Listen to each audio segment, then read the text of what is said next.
So we got a great lineup of speakers and panelists, so I'm going to keep this very brief and go through my slides relatively quickly here. We're going to talk a little bit today about leveraging smart field systems, in particular here, field devices to create business value, and primarily we're looking at process industries. Some of the things we're going to be talking about, there'll be a gentleman talking about multi-phase flow meters. We'll be talking about wireless sensing, gas detection for safety applications.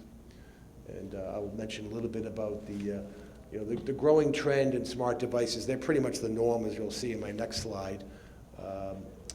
And those sensors are enabled and enhanced by the use of various digital networks. We're seeing an increasing trend towards wireless communications such as ISA 100, wireless HART. And on the wired side, we're seeing an increasing trend towards Ethernet moving down into the device level. So that's going to be an interesting trend to see how that transpires over the time. This graphic in the middle here is a little bit dated, so you'll forgive me on that, but basically it's last data I saw, which was more recent, was HART was about 70 to 80%. I think the field bus was about 7 to 10%, and other ancillaries was analog was about 13. So those are the kind of the updated numbers. But basically, this is saying that intelligent devices are out there today, but there's still a problem with getting the maximum value out of that data, as you'll see in this next slide, where we talk about stranded diagnostics. And are these intelligent devices sort of underachievers? There's some statistics in there talk about 85% of the installed HART devices are not being accessed to delivered device diagnostics with only, So that data, what that's telling me is that people still need to figure out how to get the data off the sensor and to make some actionable information out of that data. And what I would do is put a little plug in for, if you're not familiar with ISA 100, on intelligent device management and the issues that they're looking at with that standard, I recommend that as it might be a tool to help address some of those challenges. This is based on some surveys we did a few years back on some of the payback of intelligent device usage. Obviously, you're trying to, the big thing in most of the plants today is mitigate unplanned downtime. That's like a real third rail, if you will, in plants today. But obviously, we're seeing equipment uptime, productivity, efficiency as being some additional benefits in using smart devices.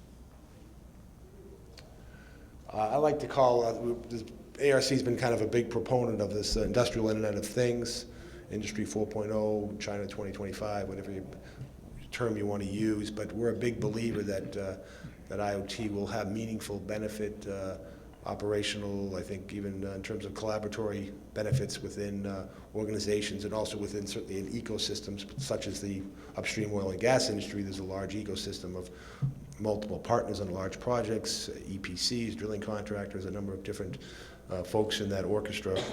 And we think that IoT is going to help what I call a dysfunctional orchestra play a better tune in the future as they get more collaborative and able to use IoT-enabled solutions to integrate data across a number of different operational aspects. So I use the term smart sensors and sensors in general are sort of the tip of the spear, because without sensor data, IoT really isn't really meaningful, certainly in industry that we cover. So you'll see a little bit about, we think that IoT is going to spur greater adoption of smart field systems, because there's sort of as you get one, it sort of opens up applications that maybe can be served and benefit from the IoT-enabled devices. And obviously we're going to see an increasing trend towards remote diagnostics or self-diagnostics amongst the field devices. That's going to help reduce unnecessary maintenance costs, provide greater uptime, benefits like that. This is based on the next two slides are based on some research we've done over the last couple of years in the areas of multi-phase flow metering. And basically that's multi-sensorial systems that are able to ascertain what levels oil, gas, condensate, and water and things like that. Based on our research, it used to say 1.1 million wells, but I think based on the oil prices that number has obviously come down a little bit, so it's probably close to 1 million or thereabouts. And I don't know if there's 100,000 wells drilled new every year this year, but that was a metric that we had based on a couple of years ago. But the users, once they validate the device, the multi-sensor, multi-phase flow metering solution, they validate it and test it with an independent NEL or SWRI or one of these other testing facilities. We find that the adoption moves much more quickly because there are some real benefits in terms of replacing separators, using it for well testing and monitoring. We're able to get better understanding of what's going on in the reservoir. Production allocation is a big one, obviously, when you have multiple partners in a project. Flow assurance, and it does have some benefits in the use for artificial lift. And we're finding that the technical performance, these devices have been around since probably the mid-1990s, and over time, they've certainly made dramatic improvements in the performance in terms of reducing the accuracy of, what percent is oil, what percent is gas, what percent is water, and things like that. And we basically found there's two primary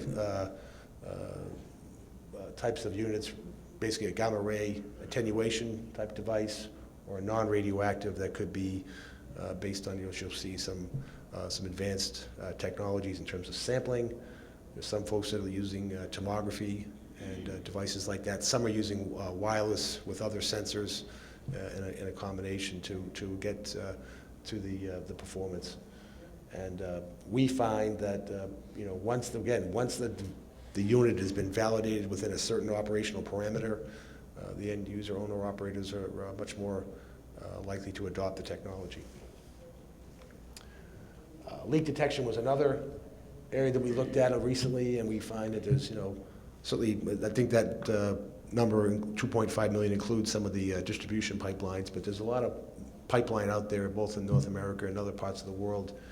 And there's a growing need with several high-profile leak issues that have happened over the last couple of years that get a lot of press, and certainly PHMSA has come out with some new regulations in terms of hazardous pipelines and other pipelines that, and mandating usage of leak detection, certainly in high-consequence areas and other areas such as that.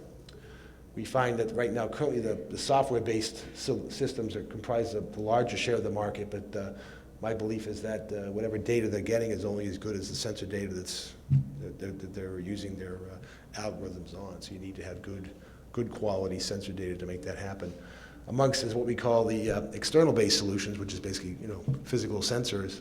We find that the ones that are most popular are fiber optics, acoustic, and ultrasonic. And then obviously the goal of leak detection is risk mitigation. You want to be able to not only detect the leak faster, but also to be more precise in its localization. So you want to be, some companies offer within plus or minus a half a mile, and some with other solutions are being within plus or minus a few feet. So it's certainly much more beneficial to be able to localize the leak quickly so you can get out to repair the pipeline.